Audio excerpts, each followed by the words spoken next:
Og þá er komið að 11. mál á dagskrá, sjúkrahús á Akureyri, til máls tekur bæjarfulltrúi Hilda Jana Gísladóttir.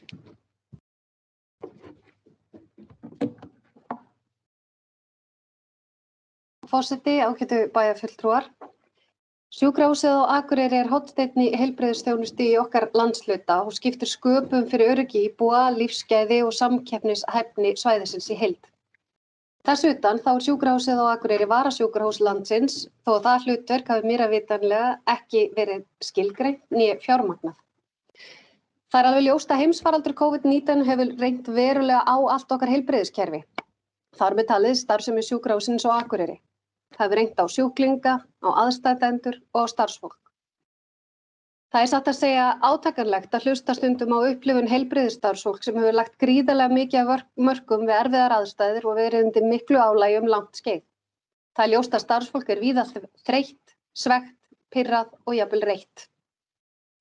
Margir virðast upplifa eftir allt það sem á undan sé gengið sé ömurlegt að sjá nú niðurskurðar hnífinn á lofti. Upplifunin sé svolítið eins og að vera komið í mark örmagna eftir maraþonhlaup aðeins til þess að fá þær fregnir að hlaupinu sé hvergi nærri lokið, það sé jafnvel endalaust. Í heimsfaraldrinum var val á aðgerðum og skurðstofu frestað og starfsemi dag- og göngudeilda raskaðist. Biðlistar lengdust og ýmsum aðgerðum og þjónustu sem ekki töldust til bráðaþjónustu var frestað. Nú erum við að stinga höfðinu upp úr faraldrinum og er því að sjálfsögðu uppsöfnuð þörf á þjónustu. Þjónustu sem þó svo hún sé ekki talin lífsnauðsynleg getur svo sannarlega skipt lífsgæði fólks gríðarlega miklu máli. Ekki síst við þessar aðstæður er það grafalvarlegt að við starfsemi sjúkrahússins á Akureyri blasir nú gríðarlegur rekstrarvandi.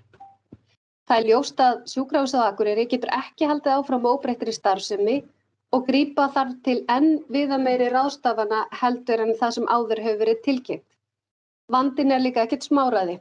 En stjórnendur telja að reksturinn sé vanfjármagnaður og yfir 550 milljónir króna á þessu ári.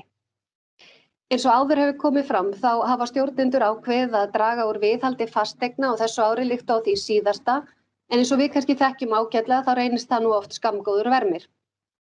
Þá hefur verið ákveðið að grípa til sumarlokana og loka meðal annars barna- og unglingadeild geðdeild sjúkrahússins á Akureyri í 5 vikur. Loka dag- og göngudeild geðdeildar í 5 vikur og sinna aðeins bráðaþjónustu á þessum 2 deildum. En líkt og flestum er ljóst, þá fara geðsjúkdómar ekki í sumarfrí, frekar en aðrir sjúkdómar. Auk þessa þá að draga úr starfsemi almennu göngudeildarinnar og skurðstofu meira heldur en áður hefur verið gert og loka Kristnesspítala sem sinnir öldrunar- og endurhæfingarþjónustu í 5 vikur.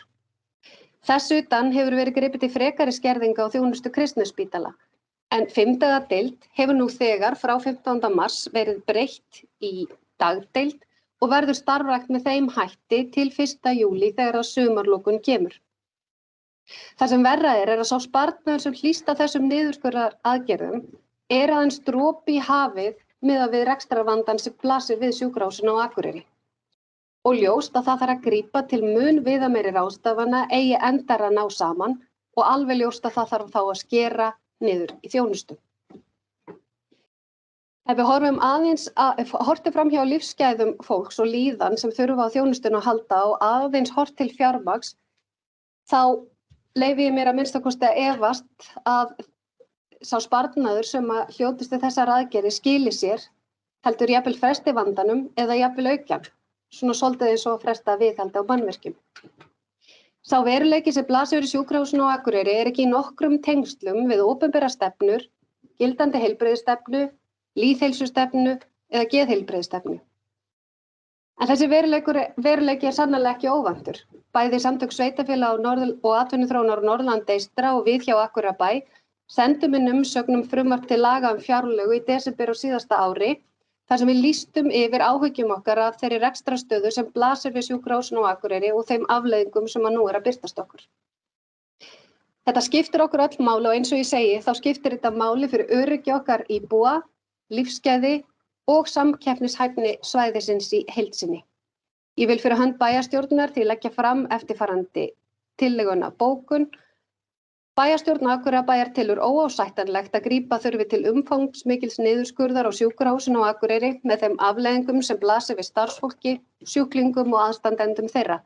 Bæjarstjórn skorar á heilbrigðisráðherra, ríkisstjórn og þingheim allan að grípa til tafarlausra úrbóta.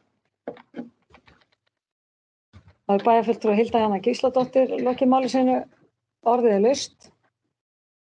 Næst tekur til máls bæjarfulltrúi Þórhallur Harðarson.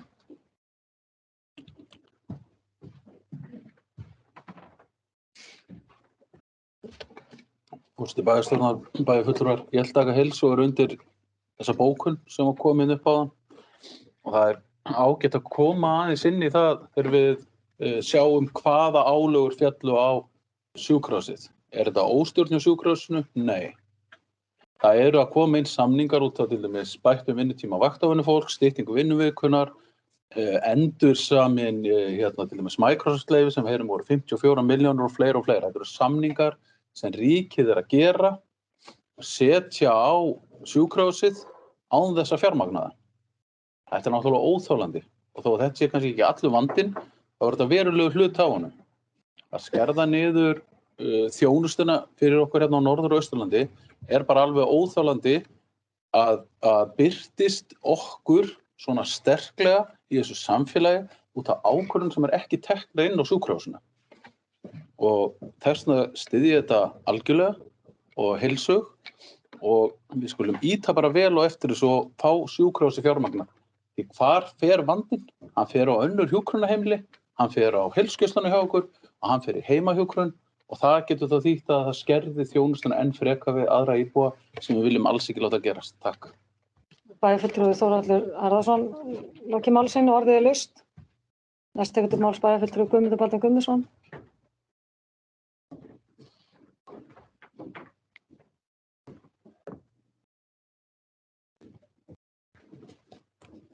Forseti ágætu bæjarfulltrúar, að sjálfsögðu tekið undir þessa bókun sem að bæjarfulltrúi Hilda kom með hér áðan.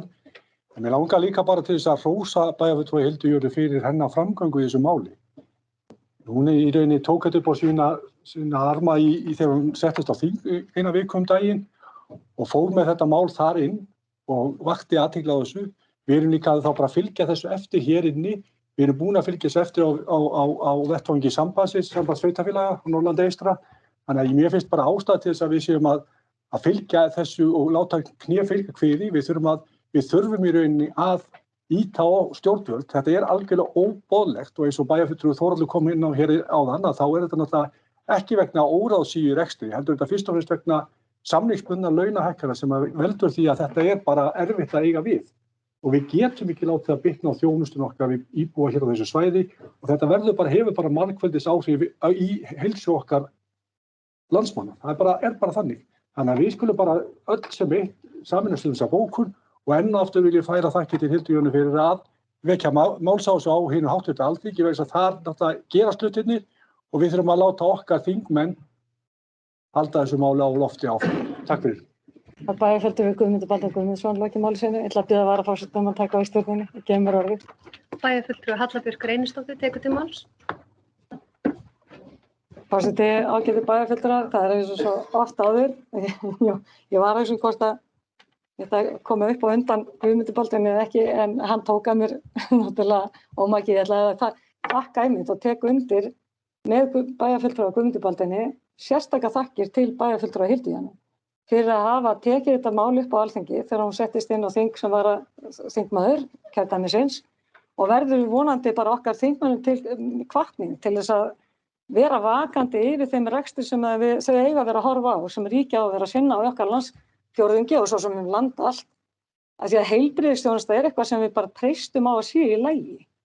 Við fórum hérna sem þjóð, tókum að móta þessari veiru, COVID, og það bara lögðust allir á eitt og var tilbúin að eyða heilmiklu fjármagni í að bregðast við og allir sammála. Af því að við vorum að verja heilsu og limi og allt og óvissan eiginlega svona þess að drepa niður óvissuna. Svo þegar því lokið þá eins og við erum náttúrulega svo fljóta að gleyma sem þjóð að þá bara eins og þetta sé búið og þá þurfum við ekki að gera neitt og þá getum við bara að fara að spara aftur. Og við ætlum bara að ná þessu öll inn í hvelli. Við verðum auðvitað að vera að mæta afleiðingunum að sömu hörku og við mættum veirinni í sjálfu sér. Hvað það sem við myndum vilja verjum helst í lífinu? Það auðvitað fjölskyldan og börnin og svona, en þegar heilsan, leið og hún tapast, þá erum við tilbúin að fórna næstu í hverju sem til að fá hann aftur. Og þegar að við sem búum hér, auðvitað fjarri svona stærsta sjúkrahúsinu, en treystum á að sjúkrahús Akureyrar sé að sinna og sé þetta varasjúkrahús sem þarf auðvitað að skýra betur, að treystum á þessi mikilvæga þjónusta sé í lagi og henni sé ekki lokað. Þú veist, það fer engin sjúkdómar eða aðgerðir bíða sér ekki til batnaðar. Við vitum að það bara eykst kostnaður í seinna mér. Og þetta eitthvað sem við erum held ég bara öll sammála og meira þess að bara öll þjóðin sammála. En einhvern veginn eru við sem þá stjórnvöld eða ríkið í þessu tilfelli og við meira þess að stundum að spara okkur til tjóns. Og þarna erum við sannarlega að spara okkur til tjóns og við verðum að halda þessu á lofti og eins og bæjarfulltrúi Guðmundur Baldvin láta kné fylgja kviði. Og einmitt ég tek undir með bæjarfulltrúa Þórhalli Harðarsyni líka, þú veist að þetta kemur að utanaðkomandi ákvarðanatökur sem að þú veist allt í einu stofnunni stendur fram fyrir einhverju og þá ekki að fjármagna.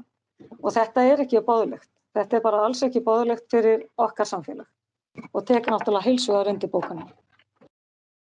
Bæjarfulltrúi Halla Björk Reynisdóttir hefur lokið máli sínu og færi inn aftur stjórn fundarins. Takk fyrir það. Orðið laust. Sem enginn hefur kast í ljós þeir sem eða þeir ekki fleiri, skulum við segja, þeir sem geta samþykkt bókunina gefið merki. Það eru 11.